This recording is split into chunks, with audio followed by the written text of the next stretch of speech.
that we were going over. And last time I also, the printer didn't work, so I didn't have a copy for you. This time the printer did work, but I'm an idiot and left them in my office. Henry ran back to go pick them up and is going to bring them back here. So if you would like a printed out copy of the notes, those will be here soon. Again, it's this big, long packet right here that we were starting going over last time, this quiz practice problems right here. We will continue going over this again today. But again, for this particular quiz, you will be able to use your computers if you would like, laptop, tablet, whatever sort of electronic device that you would like, in order to, there's going to be a lot of documentation that you will need to be able to reference. So you'll have your computer for that. So if you would like to take notes electronically on this PDF file, however is convenient for you, that is okay as well. But again, I don't yet have the printed out version, but hopefully it will be here in just a couple of minutes. Before we get started, though, with the going over that technical stuff, I want us to take a look again at our Topic 7 transactions folder. And okay, so now up here we have the printed out versions of the notes. Thank you. All right, cool. So yeah, feel free to come up and pick up a copy of that. Again, so yeah, our topic this week is transactions. This is somewhat synonymous with this idea of concurrency. It's one of the techniques for dealing with concurrency in general in computer science.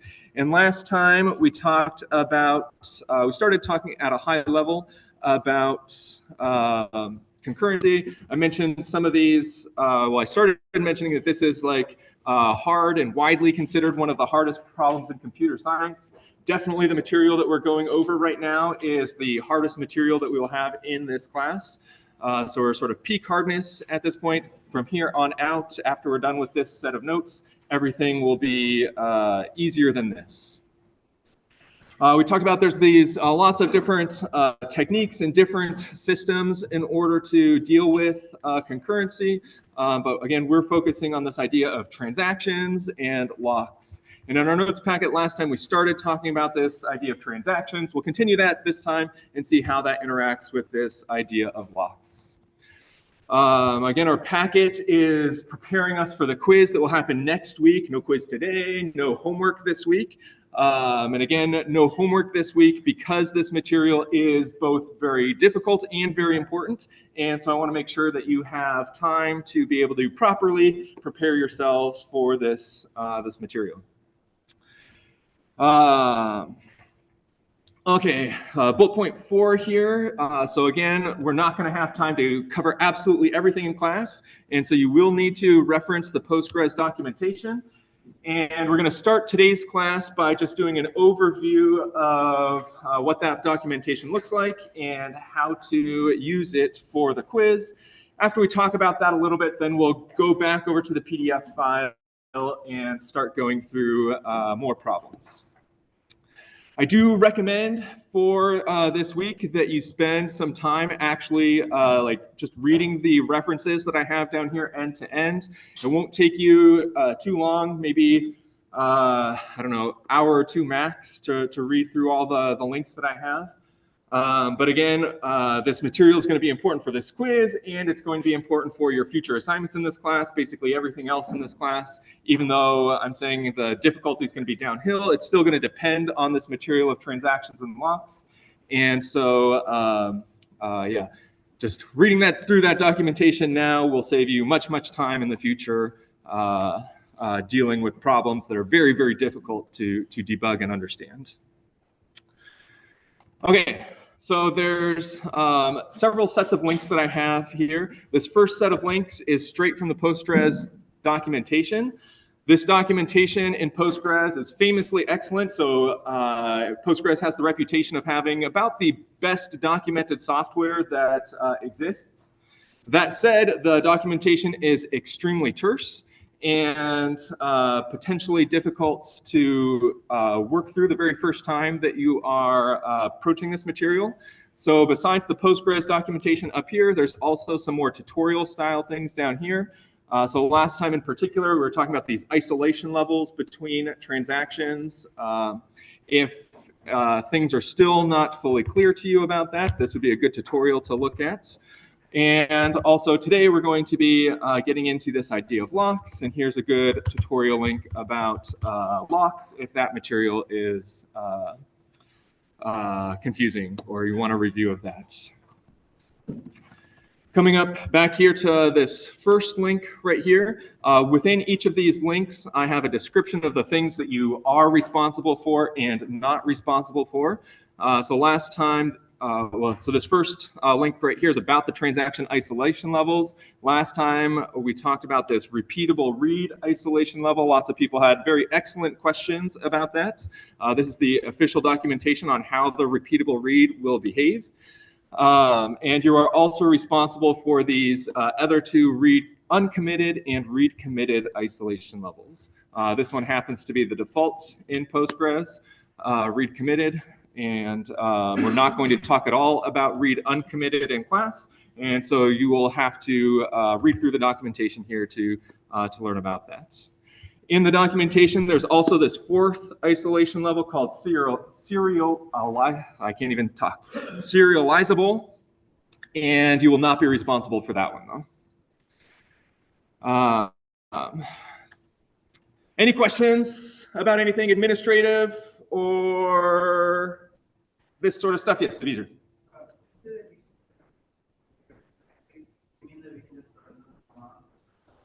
Yes, so there's a great question about the actual instructions of what the quiz is going to be and what you are allowed and not allowed to do.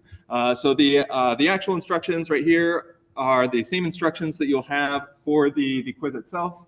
And I apologize, I can't make this bigger so that it's easier to read because we have to have so many things on the screen at once here. But it's saying that for each problem, you're going to have to perform those 4 steps. So far, we've only talked about writing the output of the select command.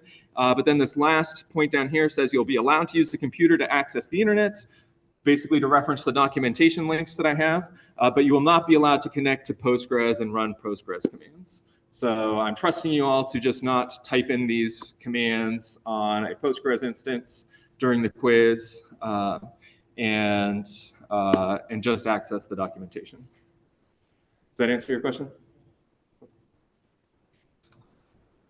So yeah, the rule's a little bit different than the rules were for the last quiz where you were allowed to do whatever you wanted, but now no connecting to Postgres.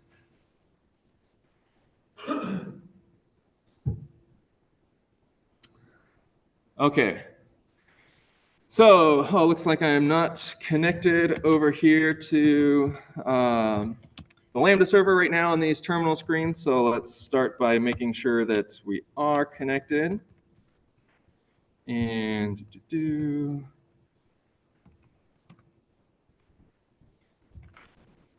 And I was working in the SQL quiz folder to complete these problems here. But again, the whatever Postgres database you connect to is not super important because we're not relying on any like predefined schema for any of these problems. You just need to have a fresh database. And so let's see, just in case there's something running, let's go ahead and bring it down first. Always a safe thing to do, then bring it back up. And then I will connect to pSQL in both of my sessions over here, down here, Control-R, pSQL. And so I have 2.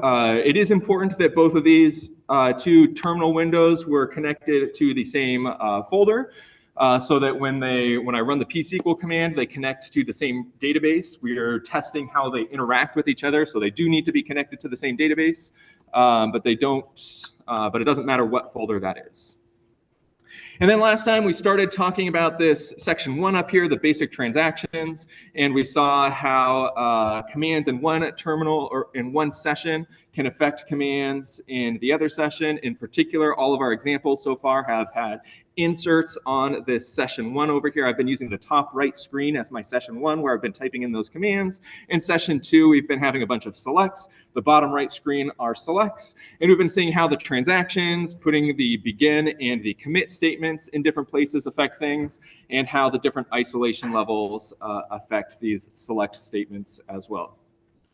Some of the key words that we've seen so far are this idea of atomic, that all of these transactions are atomic, which means that these inserts, they either all happen or they don't all happen.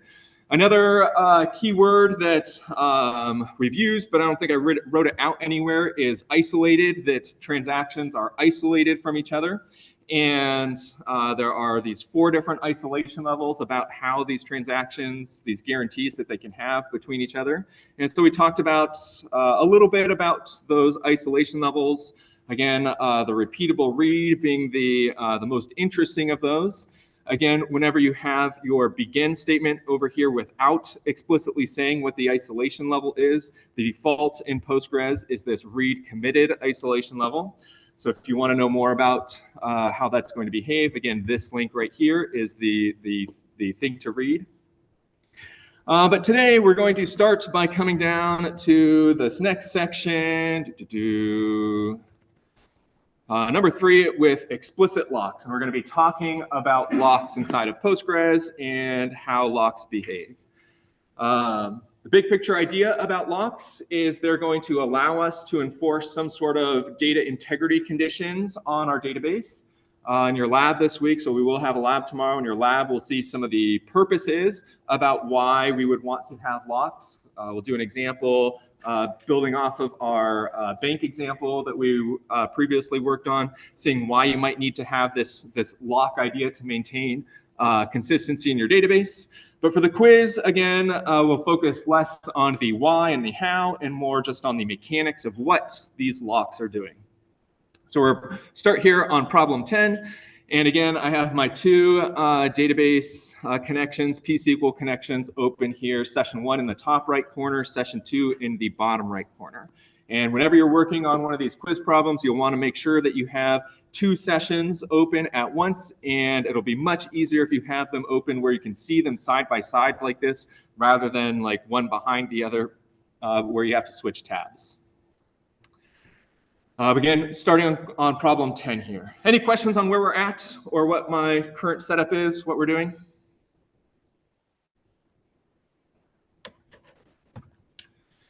Okay. So maybe I'm going to scroll back up to the top here just for 1 second. Under these instructions, we've talked about write the output of each select statement. Now we're going to talk about these first 3 commands, 1, 2, and 3. These instructions, what they're meaning. And in particular, circle all SQL commands that block. This step 1 over here, we'll talk about what it means to block. So back down to problem 10.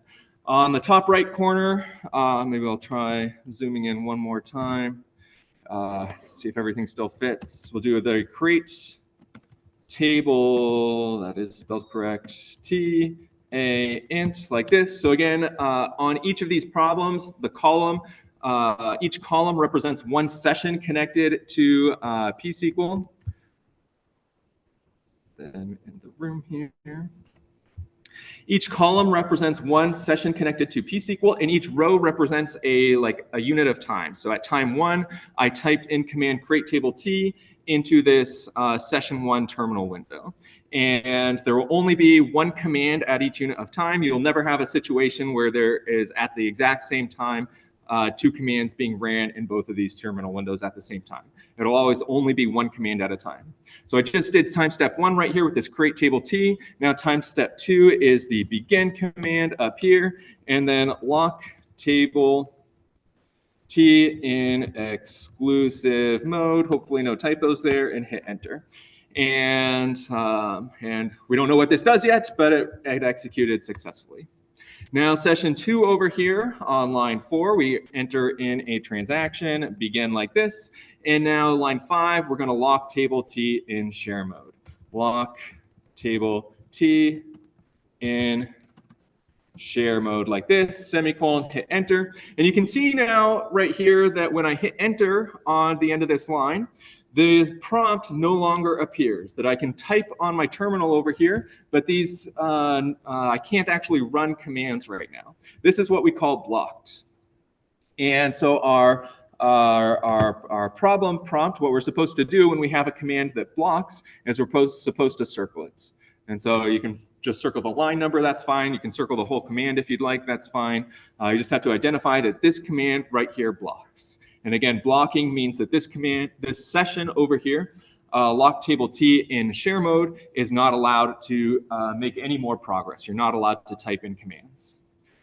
In a second, we will go to the documentation and see why this blocks, see how you can predict that this is going to block. But before we do that, we're just going to see what's going to cause this to unblock and how we get control back to this terminal window. So we've run session 5, step 5 at this point. We're now on line 6 right here. And line 6 is commit in the top right session, session 1. So over here, I will run commit like this, semicolon. And as soon as I hit enter, what's going to happen is this, this lock right here that we created is going to be what we call released. And that will allow this command down here to actually be able to run and bring control back to the terminal. It'll turn out that it doesn't matter how I end this transaction. We say this lock is released when the transaction ends for any reason. So again, commit causes the transaction to end and makes any changes, inserts, updates, deletes, makes any changes visible to other transactions. Abort and rollback are synonyms for each other. They make all of those changes go away. Doesn't matter how I end the transaction though, the lock will go away, and any commands that were blocked because of the lock will be allowed to continue. So again, in the top right command, the top right session over here, I'm going to hit enter, and immediately in the bottom right session down here, we will get a prompt again allowing me to type things in. So I'll press enter up here, and immediately in the bottom right session down here, I get my prompt back. We can see that this command has in fact finished running now because we get the lock table output down here. The output down here is only printed after this command runs. So this command has now finished running, and we have our prompt again, and we can type our commit down here to end the transaction and end the problem. So far we've not talked about why this blocked, but are there any questions just about the mechanics of what happened, what we observed, beyond the why that this happened?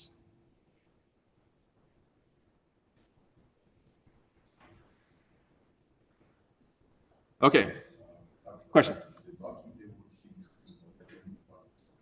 Yes, good question. So line 3 over here, so when I ran this line right here, this line did not block. Because it immediately put this output on the terminal lock table and immediately gave me a new prompt down here. This command down here, the lock table T in share mode, this is the one that blocked, and we know that it blocked because it did not output this lock table down here, and it did not output a terminal or a prompt in the terminal for me to type new commands in. So that's why line 5 over here is circled and 3 is not circled. Okay, so how do we predict whether a command is going to block or not block? The answer is that we have to look at the documentation to see which lock levels are compatible with each other and which are not. And so let's come back over to our README file for a second in order to see how to do that. We'll be taking a look at this link right here, ends in explicit-locking.html, which talks about all the different types of locks you're going to be responsible for in this class. Right now, we're talking about table-level locks. So if you click on this link, you'll be taken to this explicit locking page that looks like this. There's these 5 sections down here, and we're looking right now at table-level locks. You click that. There's this big explanation about all of the different lock types, but what we're looking for, there's this table down here of conflicting lock modes. This is going to be the sort of most important table that you'll need for your quiz, for really the whole entire quiz. What this is saying is that, so on the columns over here, the existing lock mode, this is the type of lock that currently exists on a table when you run your given command. So we're going to pause this. I'm going to go back to the PDF section for a second. So we're on line 5 right here. We're thinking about line 5 right here, and why is line 5 blocking, or what might cause line 5 to not be blocking? That's the question that we're trying to answer with this table. And in order to understand whether this is going to block or not block, we have to first understand what is the lock that currently exists on the table. On line 3 over here is where we created that lock. It says lock table T in exclusive mode. And so at line 5, the table is currently locked inside of exclusive mode. So coming back over to the documentation, the existing lock mode at line 7 is going to be exclusive mode. Exclusive right here, EXCL, short for exclusive. And again, the existing lock mode is not the lock mode that we're trying to create right now. It is the lock mode that some previous command has given us. And the previous command was exclusive in this case. The requested lock mode is what each of the rows are. And in this case, I'm going to come back over here. The requested lock mode is the share mode right here, share mode. And this table is going to tell us whether share mode will be compatible with exclusive mode or not. So coming down over here to the share mode right here, we can come across over here. We see there's an X in the column for exclusive, in the row for share. And if there's an X, that means that our command will block. If there is not an X, that means our command will not block. The intuition here, I guess, is that exclusive is like the most exclusive lock mode possible, that it's going to cause basically everything else to block. So very, very few things compatible with exclusive. And so that's why share happens to be not compatible and we block. So we could use this table in order to predict that this is in fact going to block right here. I'll pause for questions here in a little bit, but we'll go ahead and do problem 11. We'll do problem 11 using the table first, trying to predict what's going to happen, and then we'll verify that using the terminal over here. And after we walk through all of those steps, we will pause for questions to see if anybody has questions about any of this. So again, we're going on to problem 11 right now. Whenever you go from one problem to a new problem on this quiz, you always have to make sure that you are in a clean database state. Last time we talked about 2 ways to do that. One is to bring the entire database down and bring it back up. That again, because the database is not contained in a volume, this will delete any tables that you have made. But we also said last time that that's a little bit inconvenient because it's just a lot of steps to do. And so we have this more convenient way of just dropping the tables that we created in the previous problem. So in this case, I do drop table T. It doesn't matter which of these 2 sessions I do that in. But after I drop the table T, the only thing that was created in the previous problem, I'm once again in a clean database state and can move on to problem 11 right here. So line 1, create table T, create table T, a int like this. Line 2, enter the transaction, begin semicolon. Line 3, lock table T in share mode. Lock table T in share mode. So now we have a different lock that we've created on table T, and so we might get different behavior about what's going on. Line 4 is a begin in the session 2. Our other session, begin down here in the bottom right corner for session 2 for the rightmost column. I hit begin, that was line 4. We're now on line 5 here, and it says lock table T in exclusive mode. I'll go ahead and type that out, but I'm not going to hit enter yet. I'll type lock table T in exclusive mode. And again, now I'm going to do my scientist bit about we are scientists, so we were going to follow the scientific method. So we're not just going to blindly go through here and hit enter. We're going to form a